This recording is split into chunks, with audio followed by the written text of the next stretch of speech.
Some people believe that what you give away at your lowest point determines what finds you at your highest. His name was Samuel. In a city that never stopped moving, he was the man it had never bothered to notice. Every morning he unlocked the same workshop doors. Every evening he counted the same coins. Most nights, there were not enough. But Samuel had a rule he had never spoken aloud. If someone needed help, and he could give it, he would. That evening, his neighbor's old car would not start. Samuel followed her without being asked, fixed it in the dark, waved off her thanks. He had very little. But what he had, he shared. He walked home tired and hungry, and somehow, at peace. That night the rain came early. Samuel had no umbrella. He never did. He walked home the way he always did, quietly, without complaint. Then he found the man on the Lecky Road. Expensive suit, dead phone, a car that had simply given up.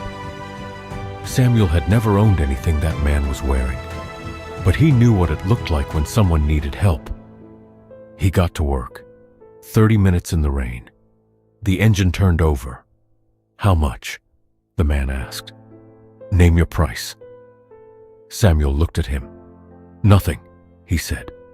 Go home. Your family is worried. The man reached for his wallet. Samuel stopped him and pressed his last $20 into the man's hand. Take this for a taxi, Samuel said, and someday, pay it forward. He turned and walked back into the rain. He never looked back. In the taxi, the man stared at the $20, and for the first time in years, he cried. 10 years passed.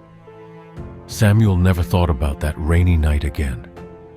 He had other days to get through, other people to help.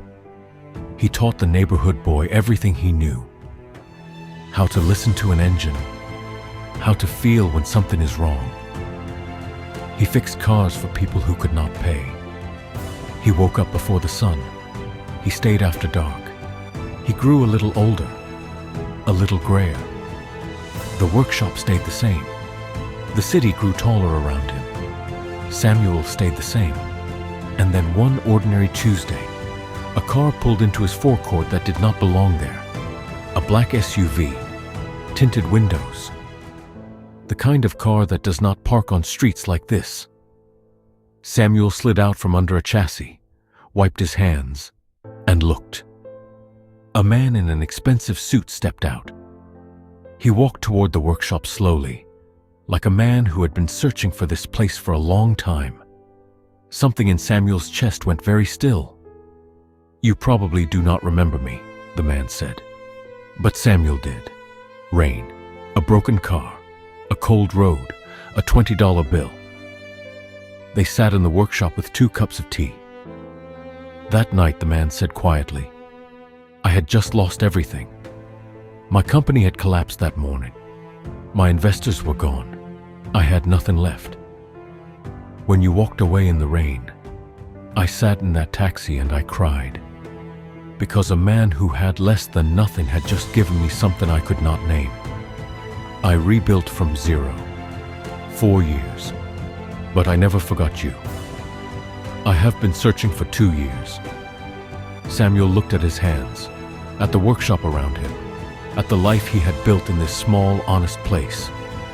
Why? He asked. Because the company I built is expanding here. And I need a partner I can trust. Someone who knows what it means to give without expecting anything back. Samuel walked to the workshop door and looked out at the street. I was just doing what anyone would do, he said. The man shook his head. I stood on that row for 40 minutes before you stopped. I am not offering you charity. I am offering you what you gave me that night. A hand when you need it most.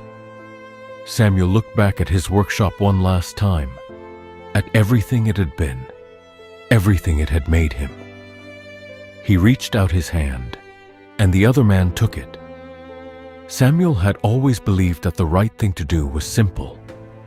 Help people when you can. Give what you have. Expect nothing in return. He just never knew that kindness has a memory.